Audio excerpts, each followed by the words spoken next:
휜 다리를 곧게 할 수 있을까?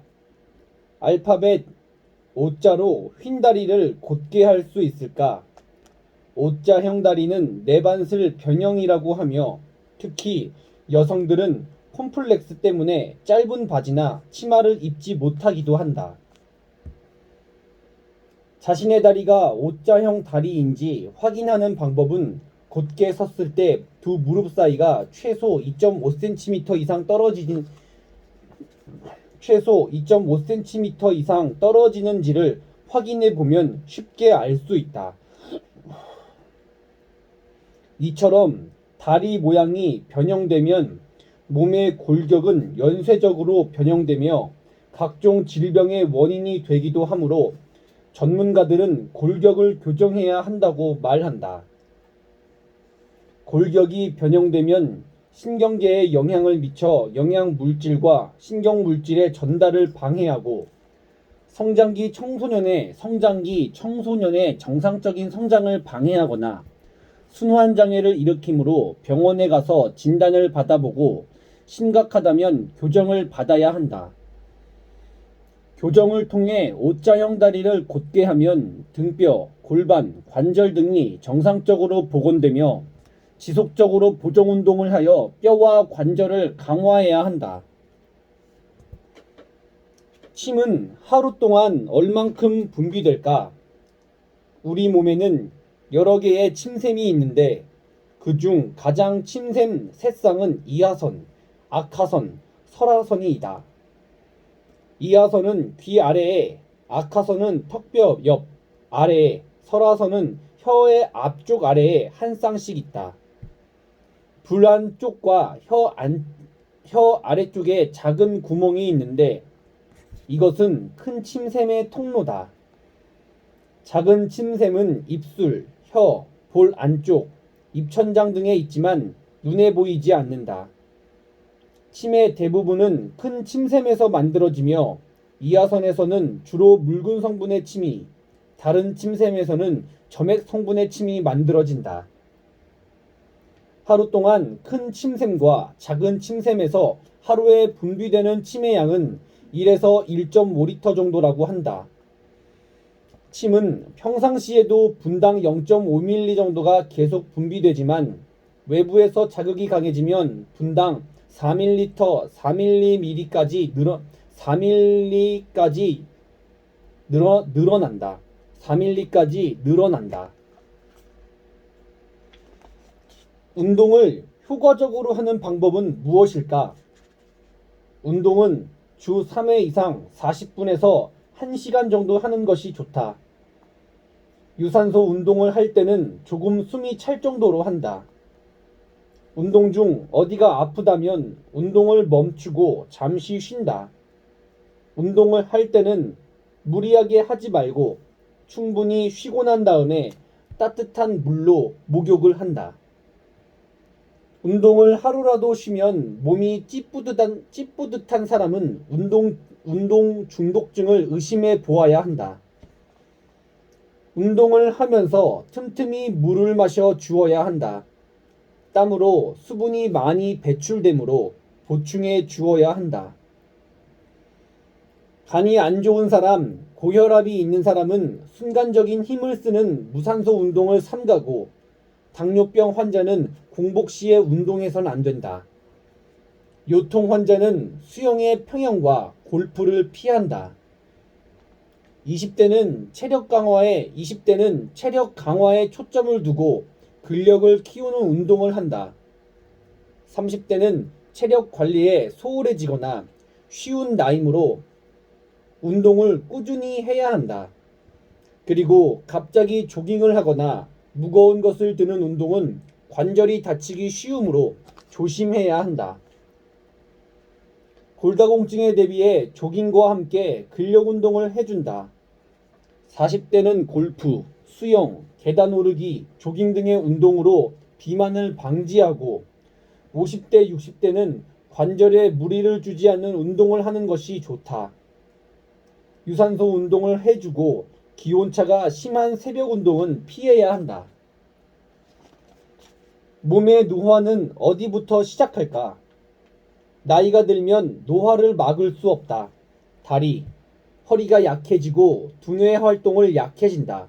두뇌 활동도 약해진다. 서 있을 때보다 걷거나 달릴 때 대뇌는 활발히 움직인다. 되뇌로부터 오는 자극에 의해 골격근은 체중을 받치고 몸을 직립 상태로 유지하게 한다.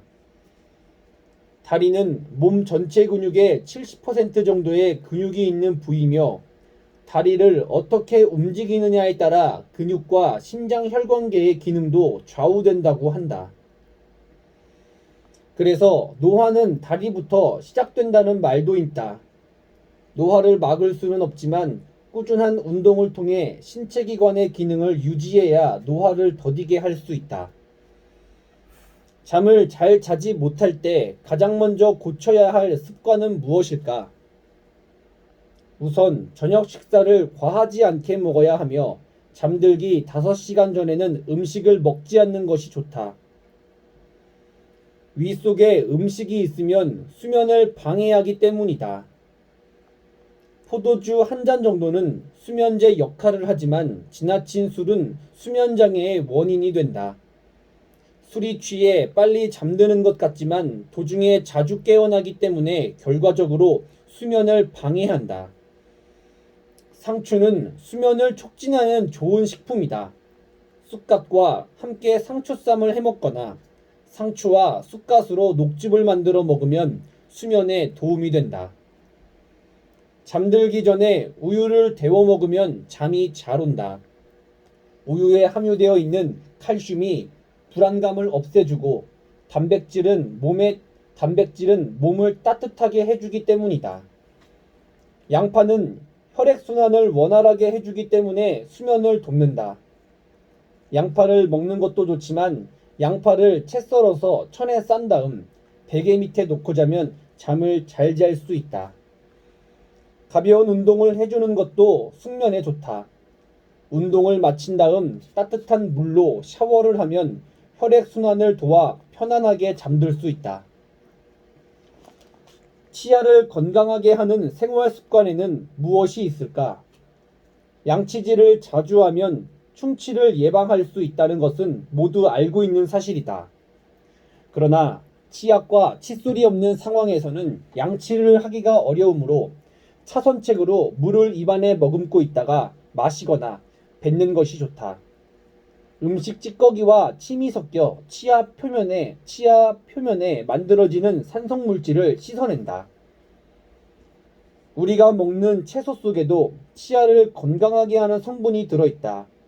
그 중에 오이는 적당한 수분과 섬유질이 치아를 깨끗하게 하고 잇몸을 자극해 치아를 튼튼하게 해준다. 또한 상추를 전자레인지에 넣고 열을 가하여 수분을 뺀 다음 상추가루를 만들어 치아에 문질러주면 미백 효과가 있다고 한다. 입을 반쯤 벌렸다가 다시 크게 벌리는 동작을 하면 턱 근육이 발달되어 씹는 힘이 강화된다고 하며 입, 턱, 볼 등 치아와 가까운 곳을 손가락으로 자극해 눌러주면 잇몸의 혈액순환이 원활해진다.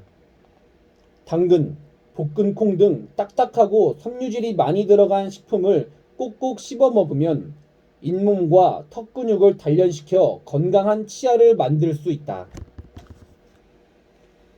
손톱으로 건강 상태를 알 수 있다는 말이 사실일까?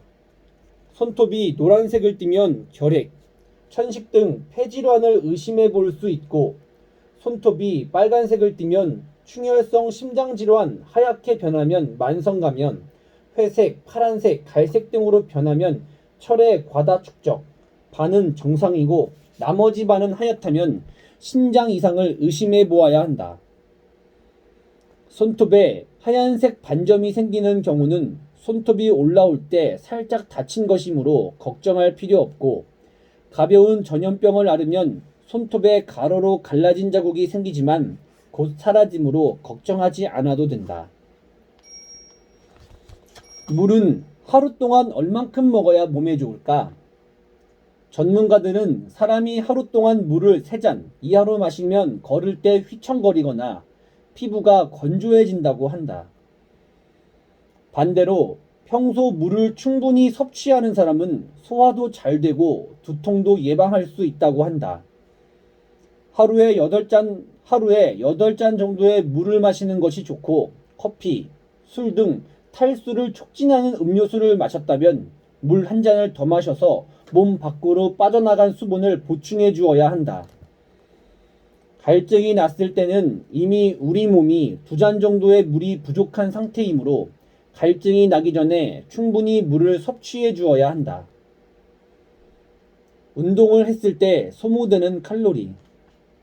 칼로리 소모량 1시간당 미용 체조 250에서 820칼로리, 자전거 타기 200에서 600칼로리, 롤러스케이팅 200에서 500칼로리, 줄넘기 300칼로리, 배구 300칼로리, 춤 200에서 400칼로리, 섹스 150칼로리, 골프 133칼로리, 천천히 걷기 115칼로리, 카드놀이 100칼로리, 연날리기 30칼로리, 칵테일 파티에서 서 있는 것 20칼로리. 날씬한 허리를 만드는 방법. 몸을 비트는 운동은 허리의 유연성을 높이고 언제 어디서나 쉽게 할 수 있는 운동이므로 권장할 만한 운동이다. 유연성이 높아지면 근육과 관절의 운동 범위가 넓어지기 때문에 근육이 튼튼해지고 허리가 날씬해진다. 1번.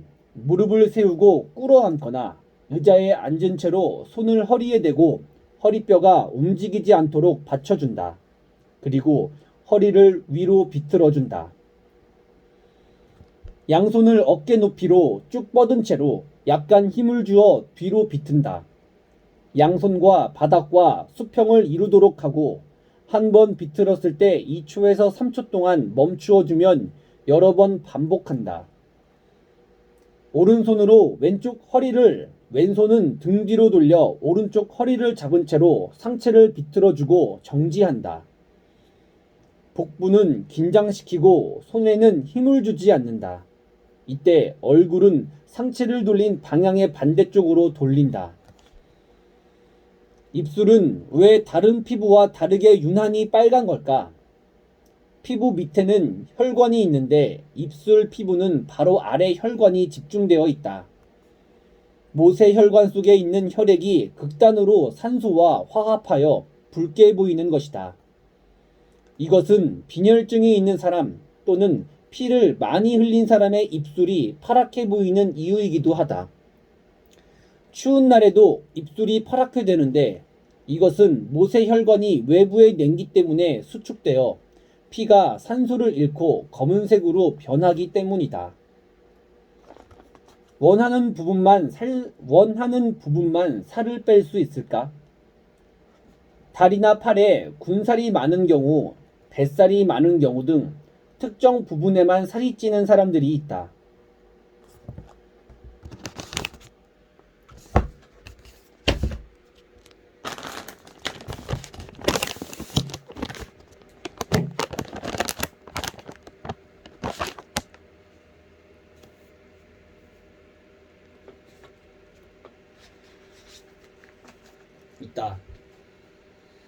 전체적으로 다른 부분은 살이 없는데 이렇게 부분적으로 살이 찐 사람들은 원하는 부위만 살을 빼고 싶어 한다.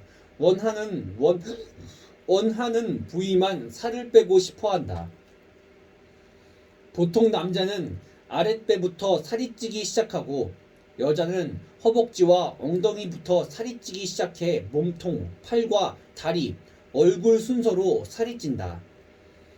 살이 빠질 때는 이와 반대로 얼굴부터 살이 빠지고 팔과 다리, 몸통, 뱃살과 허벅지 순서대로 빠진다. 뱃살이나 허벅지는 가장 마지막에 살이 빠지므로 살이 잘 안 빠지는 부위이기도 하다. 다리를 날씬하게 하려고 다리 운동만 한다고 해서 다리에 피하 지방만 빠지는 것이 아니라 몸 전체에서 골고루 빠지게 된다. 아랫배에 군살을 빼려고 윗몸 일으키기 운동을 열심히 해서 살이 빠졌다면 복부 근육이 단단해져서 아랫배가 팽팽해진 것이지 피하 지방이 줄어들어 생긴 현상은 아닌 것이다. 원하는 부분만 살을 빼려고 다리를 날씬하게 하는 운동만, 뱃살이 빠지는 운동만 해도 결국 전체적으로 날씬하게 된다. 중요한 것은 이렇게 운동을 하면 몸의 근력이 강해지고 몸의 맵시가 날씬해지게 되므로 어떤 운동이든 꾸준히 하는 것이 좋다. 올바른 양치 방법은 무엇일까? 흔히 하루 3번 양치질을 해야 치아가 건강하다고 알고 있지만 양치질을 하는 횟수보다 더 중요한 것은 올바르게 양치질을 해야 치아가 건강하다는 사실이다. 양치질을 할 때 단순히 위아래로 닦거나 왼쪽 오른쪽으로 왔다 갔다 하며 닦는 것은 올바른 양치질이 아니다. 치아를 감싸고 있는 잇몸 윗부분에 45도 각도로 칫솔모를 대고 부드럽게 작은 원을 그리면서 닦아야 하며 이것을 3분 동안 꼼꼼히 반복해야 한다. 칫솔을 고를 때도 강한 칫솔모보다는 부드러운 칫솔모가 더 잘 휘어 구석구석 잘 닦을 수 있다. 단단한 칫솔모는 잇몸에 상처를 내기 쉽고 치아 표면이 닿을 수 있으므로 어쩔 수 없이 써야 할 경우에는 조심해서 사용해야 한다. 또한 이쑤시개로 치아 사이의 이물질을 빼내는 것은 좋지 않다. 치아 사이를 벌려놓거나 잇몸에 상처를 줄 수 있기 때문이다. 이쑤시개 대신 치실을 사용하여 자주 치아 사이의 이물질을 빼주는 것이 좋다. 담배를 태우면 살이 빠진다는 말이 사실일까? 담배가 백해 무익하다는 사실은 이제 모두가 알고 있는 사실이다. 폐암, 동맥경화 등 흡연으로 인한 질병의 무서움을 여기저기서 쉽게 접하기 때문이다. 그런데도 담배를 끊지 못하는 사람들이 있고 잘못된 상식으로 담배를 시작하는 사람들도 있다. 흡연이 체중을 조절하여 살이 안 찐다는 말이 그 잘못된 상식 중 하나다. 이런 말이 나오게 된 가장 큰 원인은 담배를 피던 사람이 끊으면 체중이 증가하기 때문이다. 그러나 이것은 담배를 태워서 살이 안 찌는 것이 아니라 담배를 끊으면서 심심해진 입이 사탕이나 음료 등 먹는 것으로 담배를 대신하려고 했기 때문이다. 또 다른 이유는 흡연자는 비흡연자에 비해 자기 체중을 유지하기 위해 10%의 열량이 더 필요한데 그것은 담배가 칼로리 소모를 높이기 때문이다. 그래서 담배를 끊으면 체중의 5%에서 10% 정도가 느는 경우가 있다. 이렇게 보면 담배가 체중을 조절해 주고 있는 것처럼 보일지 모르지만 그것은 잘못된 생각이다. 흡연이 체지방을 복부에 많이 분포하게 하여 오히려 몸매 관리에 나쁜 영향만 주고 있기 때문이다. 살이 찔까봐 금연을 못하고 있다면 좋은 해결책이 있다. 금연과 함께 주 3회 20분 이상 걷기 운동을 하면 체중이 늘지 않는다. 다이어트를 하겠다는 결심보다는 규칙적으로 운동을 하겠다는 결심을 하고 우선 담배를 끊는 것이 바람직하다. 자신에게 맞는 베개는 어떻게 고를까? 자신에게 맞지 않는 베개는 어깨 결림, 요통 등을 유발하며 수면을 방해한다.